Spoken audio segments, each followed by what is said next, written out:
Ginagawa ko lang ang mga utos niya tungkol sa mga insertions na sinasabi niyang hindi na raw niya makilala.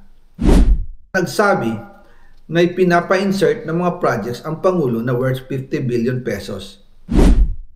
Naging malinaw sa akin na siya mismo ang nag-utos kila Secretary Mina Pangandaman at Yusek Adrian Bersamin ang gusto niya ng 50 billion pesos na insertion. Ngunit ang sagot ng Pangulo, humingi ka ng bago or dagdag na insertions. Bakit hindi niya agad tinanggal noon pa? Kasi mismo siya ang nagbibigay ng utos. Ako mismo ang nakasaksi at nakausap ng mga taong direktang sangkot. Hindi lang po ang Pangulo ang may insertion sa budget. Pati po si Congressman Sandro Marcos,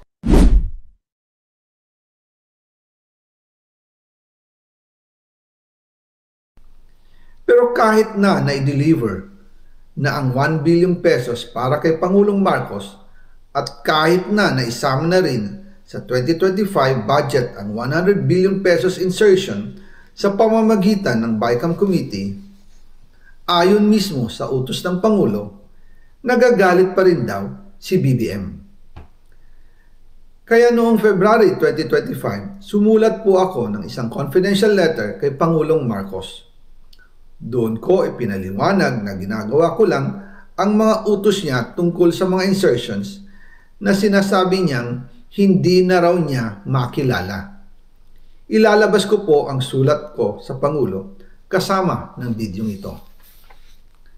Si Yusek Jojo Cadiz ang nag-ayos ng aming meeting noong March 2025 sa 1201 Aguado Street, tapat ng Malacanang Gate 4. Pero sa halip na kumalma ang Pangulo, lalos lang siyang nagalit. Sa halip na itanggi o linawin niya ang tungkol sa 100 billion insertion, pinagsabihan niya kami ni dating Speaker Romualdez at sa akin mismo, diretsahan niyang sinabi, "Huwag mo akong pigilan sa mga insertions ko. Huwag ka nang makialam sa budget."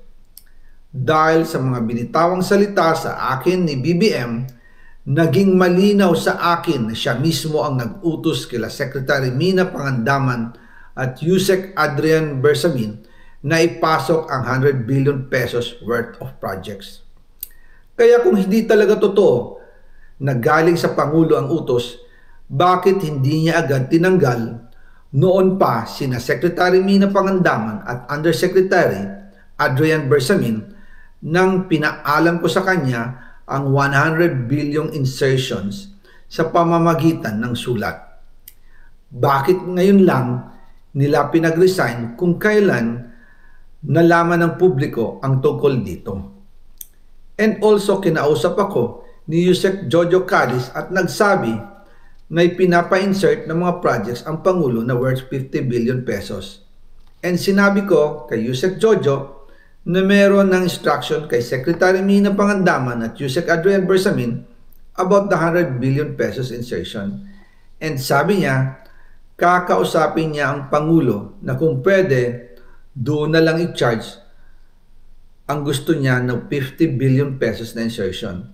Ngunit ang sagot ng Pangulo, humingi ka ng bago or dagdag na insertions.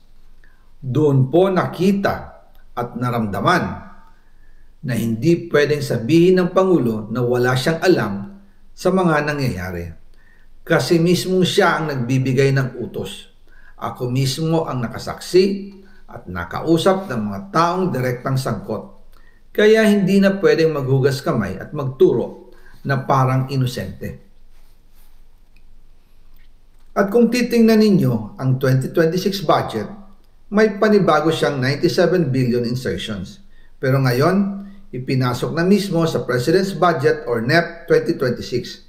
Yan po ang kinumpirma ni Secretary Manny Bunoan na may instructions ang Pangulo na magpasok ng 100 billion ulit sa President's Budget. Kaya wala na siyang pwedeng ipamigay. Ito ay nalaman ko noong May 2025 sa meeting namin kasama si dating Speaker Romualdez sa number 30 Tamarind Street, Forbes Park. Kaya nang nadiskubre ng House of Representatives ang insertion sa flood control sa 2026 budget, ibinilik namin ang DPWH NEP 2026 dahil mali na ito at panibagong flood control projects na naman. Hindi lang po ang Pangulo ang may insertion sa budget. Pati po si Congressman Sandro Marcos may 9.636 billion pesos. Noong 2024, 20.174 billion pesos at nitong 2025, 21.127 billion pesos. Lahat-lahat, ang kabuuan ay 50.938 billion pesos. At bawat taon po, sa tuwing dumarating ang BICAM budget process, lagi po may utos si Congressman Sandro na ipasok ang mga proyekto niya. Nalaman ko na lang sa mga contractor na galit siya sa akin nung pinag-uusapan na ang 2025 GAA budget. Ang sabi daw niya, ipatatagal ako at magpa-file ng maraming kaso laban sa akin. Kasi kulang ng 8 billion pesos yung insertion na gusto niyang ipasok. Ang dahilan daw, may mga contractor na nakapag-advance na sa kanya at dahil hindi na ipasok ang buong halaga, kailangan daw niyang magsauli sa mga yon. Para malinaw sa taong bayan, ilalabas ko po sa video na ito ang listahan ng mga proyekto na kasama sa mga insertions ni Congressman Sandro.